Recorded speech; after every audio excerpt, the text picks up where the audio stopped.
डरते हुए शोभा ने पूछा, क्यों, क्या हुआ? उसके पति ने कहा, ये पानी नहीं, ये तो बिल्कुल अमृत लग रहा है। इतना मीठा पानी तो आज तक मैंने पिया ही नहीं है। ये किसी कुएं का पानी नहीं लग रहा है, ये तो किसी मंदिर से लाया हुआ अमृत लग रहा है। शोभा बोली, पर मैं तो ये पानी कुएं से ही भर कर लाई हूँ। ये देखिए, पानी से भरा हुआ घड़ा यहीं रखा है। तब शोभा के पति ने पूछा, ये घड़ा तुम कहाँ से लाई हो? शोभा ने कहा, जब मैं वृंदावन से वापस आ रही थी तब मेरी बहन कीर्ति ने मुझे ये घड़ा दिया था।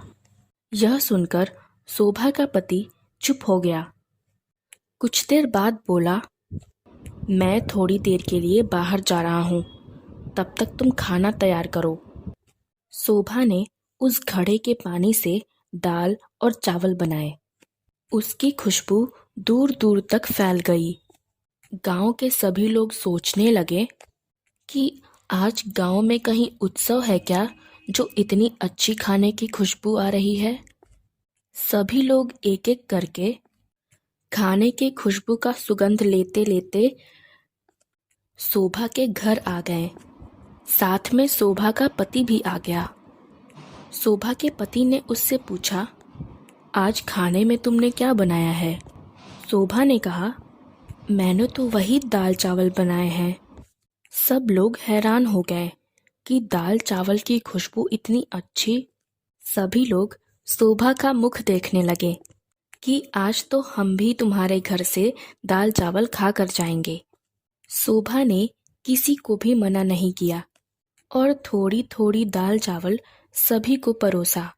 दाल चावल खाने के बाद सभी लोग कहने लगे, ये दाल चावल नहीं लग रहा, ये तो ऐसा लग रहा जैसे हम अमृत चख रहे हैं। फिर शोभा के पति ने पूछा, तुमने आज ये दाल चावल कैसे बनाया? शोभा ने कहा, मैंने तो इस घड़े के पानी से ही बनाया है। फिर उसके पति ने कहा, तुम्हारी बहन ने तो तुम्हें बहुत अच्छा उपहार दिया है। अगले दिन जब शोभा घड़े में पानी भरने के लिए जाने लगी तो देखा कि घड़ा तो पहले से ही भरा हुआ है। उसमें का पानी बिल्कुल वैसे का वैसा ही है जितना वो कल कुएं से भर कर लाई थी।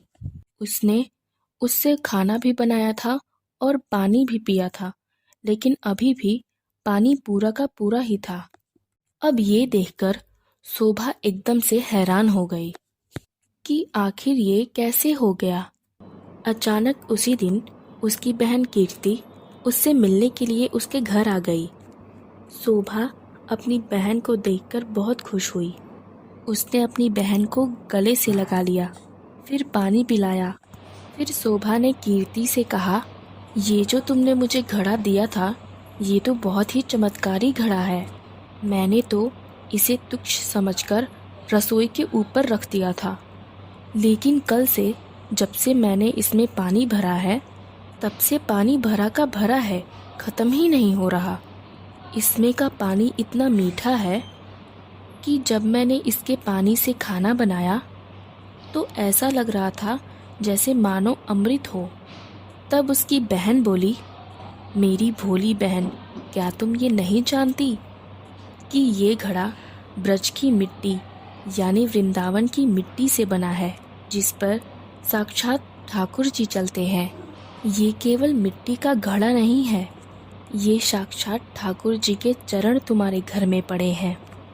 किशोरी जी का और ठाकुर जी का स्वरूप ही तुम्हारे घर आए हैं।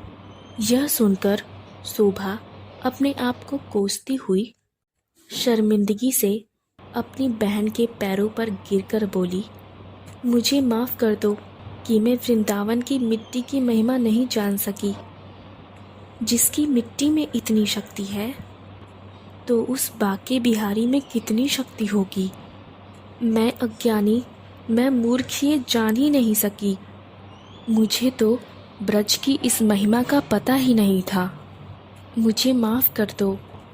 कीर्ति ने अपनी बहन को उठाकर उसे गले से लगा लिया और कहा, बहन, ठाकुर जी बहुत ही करुणा अवतार हैं। तुम्हारे ऊपर उनकी कृपा थी कि इस घड़े के रूप में उनका चरण रज तुम्हारे घर में आया है। तब शोभा ने कहा, बहन, तुम्हारे कारण ही आज मैं धन्य हो गई। इसके लिए तुम्हारा लाख लाख धन्यवाद। जय हो बाके बिहारी की। ऐसी और कहानियाँ सुनने के लिए सब्सक्राइब करें आपके चैनल नमो गुरु गोविंद को। धन्यवाद।